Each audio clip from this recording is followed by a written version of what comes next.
महाभारत का युद्ध केवल कौरवों व पांडवों के बीच का युद्ध नहीं था, बल्कि इस युद्ध में धर्म, अधर्म, सत्य, असत्य, स्वार्थ, परमार्थ की भावना के साथ विश्व कल्याण की भावना भी छिपी हुई थी।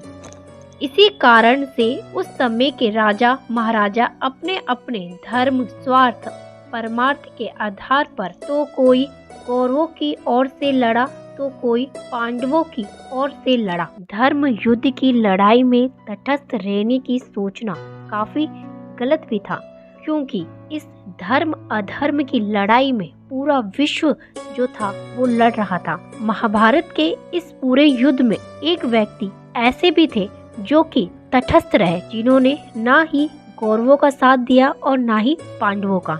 वो व्यक्ति थे श्री कृष्ण जी के बड़े भाई बलराम जी। कहा यह जाता है, जब महाभारत के युद्ध का मुहूर्त निकाला और दुर्योधन ने नारायणी सेना मांगी तथा अर्जुन ने वासुदेव को मांगा, तो अब बात बलराम जी पर गई। पूछा गया कि बलराम जी किधर से युद्ध करेंगे।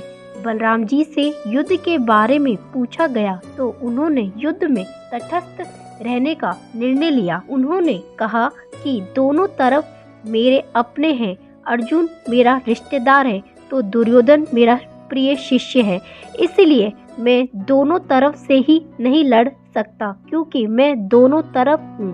और ऐसा कहकर बलराम जी युद्ध से मुंह मोड़ लिए। बस यही वो निरपेक्षता है व्यक्ति की जो आज के समाज को खाए जा रही है। इसका परिणाम भी आपको ज्ञात होगा। महाभारत में धर्म की विजय हुई और जब भीम दुर्योधन को मार रहा था, तब बलराम जी अचानक आ पहुँचे।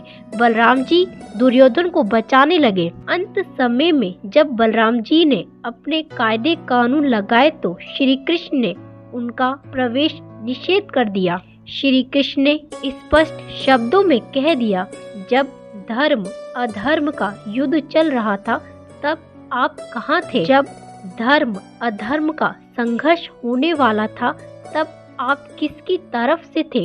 जब धर्म स्वयं की रक्षा के लिए आपको बुला रहा था तब तो आपने तटस्थ रहने का निर्णय ले लिया था, और जब आज युद्ध का परिणाम आ रहा है तब आप इस युद्ध में किस आधार पर हस्तक्षेप कर रहे हैं? जब संपूर्ण युद्ध में आप युद्ध भूमि में नहीं थे और कहीं यात्रा पर चल दिए थे, तो आज अंतिम दिन आप किस अधिकार से इस धर्म युद्ध में अपने नियम चला रहे हैं?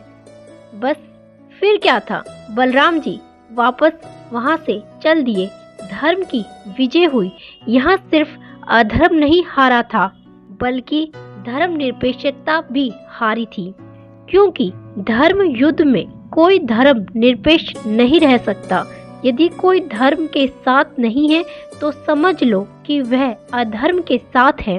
अतः आपको ये कहानी कैसी लगी और इस संबंध में आपके क्या विचार है, प्लीज़ कमेंट करें। इसके साथ ही इस वीडियो को ज़्यादा से ज़्यादा शेयर करें।